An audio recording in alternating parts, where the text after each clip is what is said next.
പഹൽഗാമിൽ ഭീകരാക്രമണത്തിന് ശേഷമുള്ള തുടർ നടപടികൾ ചർച്ച ചെയ്യാൻ പ്രതിരോധ മന്ത്രി രാജ്നാഥ് സിംഗ് പ്രധാനമന്ത്രി നരേന്ദ്രമോദിയുമായി കൂടിക്കാഴ്ച നടത്തുകയാണ്. ദേശീയ സുരക്ഷാ ഉപദേഷ്ടാവ് അജിത് ഡോവലും കൂടിക്കാഴ്ചയിൽ പങ്കെടുക്കുന്നുണ്ട്. ബി ദിലീപ് കുമാർ വിവരങ്ങളുമായി നമ്മളോടൊപ്പം ചേരുന്നു സെൻട്രൽ ന്യൂസ് ഡെസ്കിൽ നിന്ന്. ദിലീപ്, ഈ കൂടിക്കാഴ്ച അതീവ നിർണായകമാണല്ലോ. എങ്ങനെയാണ് ഇപ്പോൾ പാകിസ്ഥാൻ പങ്ക് തെളിയുകയാണ്, പാകിസ്ഥാന്റെ പ്രകോപനം അതിർത്തിയിൽ തുടരുകയാണ്. ഇനിയുള്ള നടപടികൾ നയതന്ത്ര തലത്തിൽ ഇന്ത്യ സ്വീകരിക്കാവുന്ന കടുത്ത നടപടികൾ തുടങ്ങിക്കഴിഞ്ഞിട്ടുണ്ട്. ഇനി ഏതെങ്കിലും തരത്തിലുള്ളൊരു സൈനിക നടപടി അടക്കം കുറച്ചുകൂടി കനത്ത തിരിച്ചടിയിലേക്ക് കാര്യങ്ങൾ എത്താനുള്ള സാധ്യതയുണ്ടോ? എത്രത്തോളം പ്രാധാന്യത്തോടുകൂടി വേണം ഈ കൂടിക്കാഴ്ചയെ കാണാൻ? GK പിരിമുറുക്കത്തിൻ്റെ നിമിഷങ്ങളാണ്. പ്രത്യേകിച്ച് ഇപ്പോൾ ഉന്നതതല യോഗം, നിർണായകമായ യോഗങ്ങൾ കഴിഞ്ഞ ദിവസങ്ങളിൽ തന്നെ തുടങ്ങിയതാണ്. നിരവധി തുടർച്ചയായ യോഗങ്ങളാണ് ഡൽഹിയിൽ നടന്നത്. അതിൻ്റെ ഒരു തുടർച്ച എന്നുകൂടി വിശേഷിപ്പിക്കാം. മാത്രമല്ല, ഏറ്റവും പുതിയ സ്ഥിതിഗതികൾ, തുടർന്ന് സ്വീകരിക്കേണ്ട കാര്യങ്ങൾ, ഇവയൊക്കെയാണ് ഇപ്പോൾ പ്രധാനമന്ത്രിയുടെ വസതിയായ 7 ലോക് കല്യാൺ മാർഗിൽ നടക്കുന്ന ചർച്ചയിൽ പ്രതിരോധ മന്ത്രി രാജ്നാഥ് സിംഗ് സ്ഥിതിഗതികൾ വിശദീകരിച്ചു. ഏറ്റവും ഒടുവിലത്തെ കാര്യങ്ങൾ പ്രധാനമന്ത്രിയെ രാജ്നാഥ് സിംഗ് ധരിപ്പിച്ചിട്ടുണ്ട്. മാത്രമല്ല, ഇന്നലെ തന്നെ അദ്ദേഹം ഉന്നത സൈനിക മേധാവികളുടെയും chief of defence staff Anil ചൗഹാനുമായും ചർച്ചകൾ നടത്തിയിരുന്നു. അതിൻ്റെ കൂടി അടിസ്ഥാനത്തിലുള്ള വിലയിരുത്തലുകളാണ് ഇപ്പോൾ പ്രധാനമന്ത്രിയെ പ്രതിരോധ മന്ത്രി ധരിപ്പിച്ചുകൊണ്ടിരിക്കുന്നത്.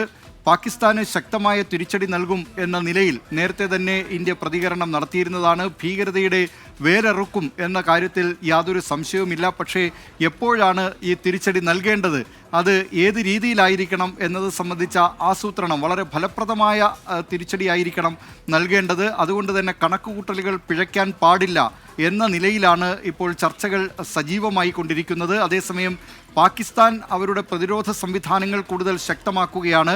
ഇപ്പോൾ ചൈനയിൽ നിന്നുള്ള കൂടുതൽ മിസൈലുകൾ അവരുടെ ചൈനീസ് പീപ്പിൾസ് ലിബറേഷൻ ആർമിയുടെ അധീനതയിൽ അല്ലെങ്കിൽ അവരുടെ റിസർവുകളിൽ സൂക്ഷിച്ചിരുന്ന ആയുധങ്ങൾ പാകിസ്ഥാന് അടിയന്തരമായി കൈമാറുന്നുണ്ട്. അതിലേറ്റവും പ്രധാനപ്പെട്ട മിസൈലുകൾ, ദീർഘദൂര മിസൈലുകൾ, 300 കിലോമീറ്റർ വരെ ദൂരത്തിൽ പോകാൻ കഴിവുള്ള PL-15 മിസൈലുകൾ ചൈന പാകിസ്ഥാന് കൈമാറിയതായി വിവരമുണ്ട്. തുർക്കിയുടെ ചില സൈനിക വിമാനങ്ങൾ, C-17-300 വിമാനങ്ങൾ ഇപ്പോൾ പാകിസ്ഥാനിൽ ഇസ്ലാമാബാദിലേക്ക് എത്തിയിട്ടുണ്ട്.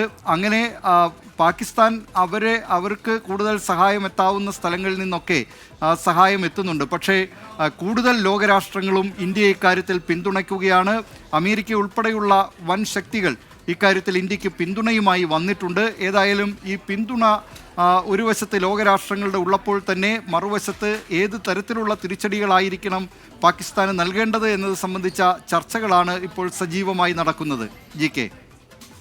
ദിലീപ്, സ്വാഭാവികമായും ഇത് കുറെ കൂടി നേരത്തെ ദിലീപ് സൂചിപ്പിച്ചതുപോലെ പിരിമുറുക്കത്തിൻ്റെ നിമിഷങ്ങളിലൂടെയാണ് കടന്നു പോകുന്നത്. കാരണം ഈ കാശ്മീരിൽ ഉണ്ടായ ഭീകരാക്രമണത്തിന് പിന്നിൽ പാകിസ്ഥാന്റെ കൈയുണ്ട് എന്ന് വ്യക്തമാകുന്ന വിവരങ്ങൾ പുറത്തു വരുന്നു. അതിർത്തി മേഖലയിലെ പാകിസ്ഥാന്റെ പ്രകോപനം തുടരുന്നു.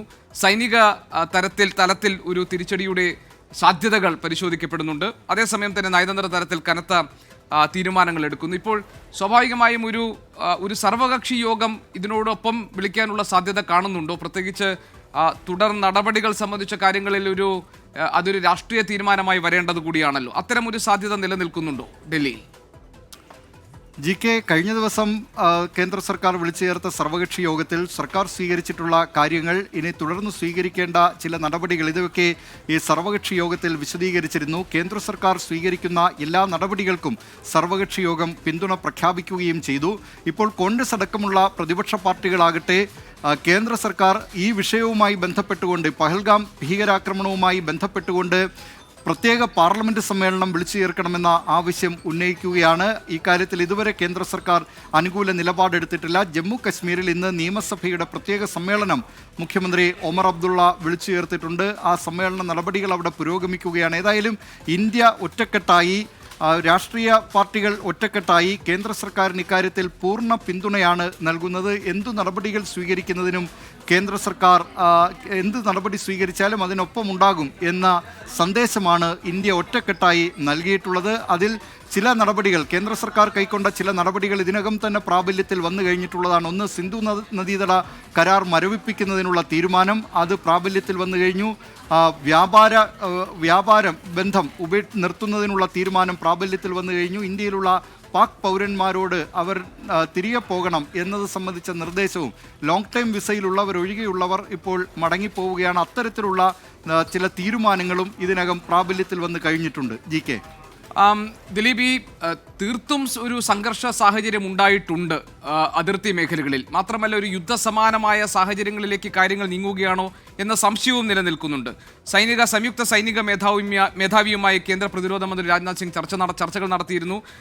ഇപ്പോൾ നേരത്തെ ദിലീപ് സൂചിപ്പിച്ചതുപോലെ പാകിസ്ഥാൻ ചൈനയുടെ സഹായം തേടിയിട്ടുണ്ട് എന്നുള്ള റിപ്പോർട്ടുകൾ, അതിൻ്റെ നടപടികൾ മുന്നോട്ട് പോകുന്നു. അതായത് ഒരു യുദ്ധസമാനമായ സാഹചര്യം രൂപമെടുക്കുന്നു, എന്തും സംഭവിക്കാം എന്നൊരു അവസ്ഥയിലേക്ക് കാര്യങ്ങൾ നീങ്ങുന്നു എന്ന് വിലയിരുത്തിയാൽ അത് ശരിയാകും. GK, ആ നിലയിലാണ് കാര്യങ്ങൾ ഇപ്പോൾ പോകുന്നത്. കാരണം ശക്തമായ തിരിച്ചടി പാകിസ്ഥാന് നൽകിയേ മതിയാകൂ എന്ന അഭിപ്രായം പൊതുവെയുണ്ട്. പ്രത്യേകിച്ച് ഇന്ത്യയുടെ അതിർത്തി കടന്നാണ് പാക് പൗരന്മാരെത്തിയിട്ടുള്ളത്. ഈ ഭീകരാക്രമണത്തിൽ പങ്കെടുത്തവരിൽ തന്നെ 3 പേർ പാക് പൗരന്മാരാണെന്ന കാര്യം തിരിച്ചറിഞ്ഞിട്ടുണ്ട്. അതുകൊണ്ട് തന്നെ അതിർത്തി കടന്നുള്ള ഈ ആക്രമണത്തെ, ഇന്ത്യൻ പൗരന്മാർക്കു നേരെയുണ്ടായ ആക്രമണത്തെ ഒരു യുദ്ധസമാനമായ സ്ഥിതി എന്ന് തന്നെ വിശേഷിപ്പിക്കാം. അതിന് ശക്തമായ തിരിച്ചടി ഇന്ത്യ നൽകുന്ന കാര്യമാണ് ആലോചിച്ചു വരുന്നത്. അത് നയതന്ത്ര തലത്തിലുള്ള തിരിച്ചടികൾ ഇന്ത്യ നൽകി കഴിഞ്ഞിട്ടുണ്ട്. പക്ഷേ സായുധമായ തിരിച്ചടി കൂടി നൽകണം എന്ന ആവശ്യം വളരെ ശക്തമാകുന്നതിനിടെയാണ് കേന്ദ്ര സർക്കാർ അത്തരം സാധ്യതകൾ ഇപ്പോൾ ആരായുന്നത്. അതേസമയം മറുവശത്ത് പാകിസ്ഥാന് പിന്തുണയുമായി ഒരുപക്ഷെ ചൈന ഇത്തരത്തിലുള്ള പരോക്ഷമായ സഹായം എന്ന നിലയിലെങ്കിലും ആയുധങ്ങളടക്കം പെട്ടെന്ന് ചൈന പാകിസ്ഥാന് നൽകുന്നുണ്ട്. പാകിസ്ഥാനെ ഒരുപക്ഷെ രാജ്യങ്ങളിൽ അധികം പേരും പിന്തുണയ്ക്കുന്നില്ല ഈ വിഷയത്തിൽ. എന്നാൽ ചിലരെങ്കിലും, ഇപ്പോൾ തുർക്കി പോലുള്ള ചില രാജ്യങ്ങൾ അവരുടെ ഹെലികോപ്റ്റർ വിമാനങ്ങൾ, വ്യോമ സംവിധാനങ്ങളൊക്കെ അയച്ചു കൊടുക്കുന്നു. അങ്ങനെ ആ നിലയിൽ ചില ഒറ്റപ്പെട്ട ചില സ്ഥലങ്ങളിൽ നിന്നൊക്കെ അവർക്ക് പിന്തുണ ലഭിക്കുന്നുണ്ട്.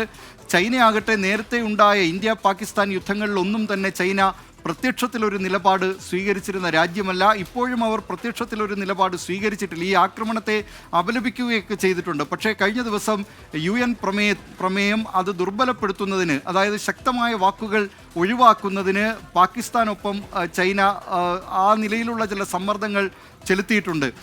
ഏതായാലും ഇപ്പോഴും അങ്ങനെ ആ നിലയിലുള്ള ഒരു പ്രത്യക്ഷ പിന്തുണ പാകിസ്ഥാന് ലോകരാജ്യങ്ങൾക്കിടയിൽ നിന്ന് ലഭിച്ചിട്ടില്ല. ഇന്ത്യക്കാകട്ടെ ലോകരാജ്യങ്ങളുടെ ഒന്നാകെയുള്ള ഒരു പിന്തുണ, പാകിസ്ഥാൻ ഒഴികെയുള്ള രാജ്യങ്ങളുടെ പിന്തുണ ഇന്ത്യക്ക് ലഭിച്ചിട്ടുമുണ്ട്. GK. ശരി ദിലീപ്, ഈ നാവികസേനയുടെ ഔദ്യോഗിക എക്സിൽ കഴിഞ്ഞ ദിവസം വന്ന കുറിപ്പ്, ഇന്ത്യൻ നാവികസേന യുദ്ധസജ്ജരാണ്, ഏതവസരത്തിലും ഏത് രീതിയിലും രാജ്യ താല്പര്യങ്ങൾ കാത്തുരക്ഷിക്കാൻ തയ്യാറാണെന്നതാണ്. പാകിസ്ഥാനെ ലക്ഷ്യമിട്ടുകൊണ്ടുള്ള സൈനിക അഭ്യാസങ്ങൾ കൂടുതൽ ശക്തമാക്കുന്നത് നമ്മൾ കണ്ടു. അതുപോലെ തന്നെ റഫാൽ Su-30 യുദ്ധവിമാനങ്ങളുമായി വ്യോമസേന അവരുടെ ഓപ്പറേഷൻ ആക്രമൺ എന്ന അഭ്യാസ പ്രകടനം നടത്തി. സ്വാഭാവികമായും ഇത് പാകിസ്ഥാന് ഒരു മുന്നറിയിപ്പ് നൽകുക എന്നതിലേക്കാണോ, അതല്ല സൈനിക നടപടിയുടെ സാധ്യതകൾ കൂടുതൽ പ്രാധാന്യത്തോടുകൂടി ഇന്ത്യ ആ ഒരു സാധ്യത പരിശോധിക്കുന്നു എന്നാണോ നമ്മൾ മനസ്സിലാക്കേണ്ടത്?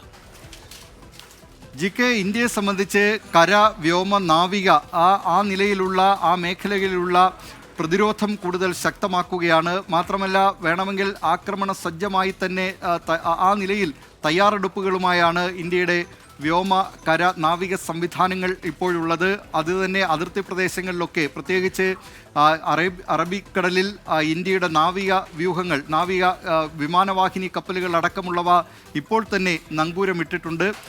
കറാച്ചിയിൽ നിന്ന് അവരുടെ മിസൈൽ പരീക്ഷണം ഉടനുണ്ടാകും എന്ന വിവരത്തെ തുടർന്നാണ് ആ നിലയിലുള്ള പ്രതിരോധം ഇന്ത്യ സജ്ജമാക്കിയിട്ടുള്ളത്. വ്യോമസേനയുടെ നേതൃത്വത്തിൽ നേരത്തെ തന്നെ ഈ കഴിഞ്ഞ ദിവസങ്ങളിലാണ് ഈ ഓപ്പറേഷൻ ആക്രമൺ എന്ന നിലയിലുള്ള അവരുടെ പരീക്ഷണം നടത്തിയത്. റഫാൽ യുദ്ധവിമാനങ്ങളടക്കം പങ്കെടുത്തുകൊണ്ടുള്ള ഒരു വലിയ അഭ്യാസ പ്രകടനമാണ് നടന്നത്. അങ്ങനെ ഇന്ത്യ എന്തിനും സജ്ജമായി തന്നെ നിൽക്കുകയാണ്. പാകിസ്ഥാനാകട്ടെ അവരും ആ നിലയിലുള്ള ഒരു തയ്യാറെടുപ്പുകൾ, നേരത്തെ നടത്തിയ മിന്നലാക്രമണം പോലുള്ളവ അവരുടെ മനസ്സിലുണ്ടാകാം. അതുകൊണ്ട് അവർ അത്തരം കാര്യങ്ങൾ ഒരു പ്രതിരോധത്തിനുള്ള ശ്രമം നടത്തിയിട്ടുണ്ട്. ഏതായാലും ഇന്ത്യയുടെ ആക്രമണത്തെ പാകിസ്ഥാൻ ഭയാശങ്കകളോടെയാണ് കാണുന്നത്. അവരിപ്പോൾ തന്നെ ഈ ഇന്ത്യ സ്വീകരിക്കുന്ന നടപടികളിൽ അങ്ങേയറ്റം ആശങ്ക അവർക്കുണ്ട്. വളരെ ഭയമുണ്ട് എന്ന കാര്യത്തിൽ യാതൊരു സംശയവുമില്ല. ജി.കെ. ശരി, ബി ദിലീപ് കുമാറാണ് വിവരങ്ങൾ നൽകിയത് സെൻട്രൽ ന്യൂസ് ഡെസ്കിൽ നിന്ന്. യുദ്ധസമാനമായ സാഹചര്യങ്ങൾ അതിർത്തിയിൽ രൂപപ്പെടുന്നുണ്ട്. സംയുക്ത സൈനിക സേനാ മേധാവിയുമായി സംസാരിച്ച ശേഷം പ്രതിരോധ മന്ത്രി രാജ്നാഥ് സിംഗ് പ്രധാനമന്ത്രിയുമായി കൂടിക്കാഴ്ച നടത്തുകയാണ്. സർവകക്ഷി യോഗത്തിൽ കേന്ദ്ര സർക്കാർ സ്വീകരിക്കുന്ന എല്ലാ നിലപാടുകൾക്കും തുടർ നടപടികൾക്കുമുള്ള പിന്തുണ ലഭിച്ചിട്ടുണ്ട്. സ്വാഭാവികമായും എന്ത് നടപടികളിലേക്കാണ് ഇനി കടക്കാൻ പോകുന്നത്? അതിർത്തി മേഖല കൂടുതൽ സംഘർഷഭരിതമാകുമ്പോൾ യുദ്ധസമാനമായ ഒരു സാഹചര്യം രൂപപ്പെടുകയാണോ? ഒരു സൈനിക തലത്തിലുള്ള നടപടികളിലേക്ക് കടക്കുന്നതിന്റെ ആലോചനകളാണോ ഇപ്പോൾ ഡൽഹിയിൽ നടക്കുന്നത് എന്നൊക്കെയുള്ള ചോദ്യങ്ങൾ ഉയരുന്നുണ്ട്. ഏതായാലും കൂടുതൽ പിരിമുറുക്കം അനുഭവിക്കുന്ന മണിക്കൂറുകളാണ് കടന്നു പോകുന്നത്. കശ്മീരിലുണ്ടായ ഭീകരാക്രമണത്തിന് അതേ നാണയത്തിൽ പാകിസ്ഥാൻ മറുപടി നൽകും എന്ന നിലപാട് ഇന്ത്യ പ്രഖ്യാപിച്ചിരിക്കുന്ന സാഹചര്യത്തിൽ തുടർ നടപടികൾ സംബന്ധിച്ച കാര്യങ്ങൾ എങ്ങനെയായിരിക്കും എന്നതിലുള്ള ആകാംക്ഷ നിലനിൽക്കുകയാണ്. ബി ദിലീപ് കുമാർ ഞങ്ങളുടെ പ്രതിനിധിയാണ് സെൻട്രൽ ന്യൂസ് ഡെസ്കിൽ നിന്ന് വിവരങ്ങൾ നൽകിയത്.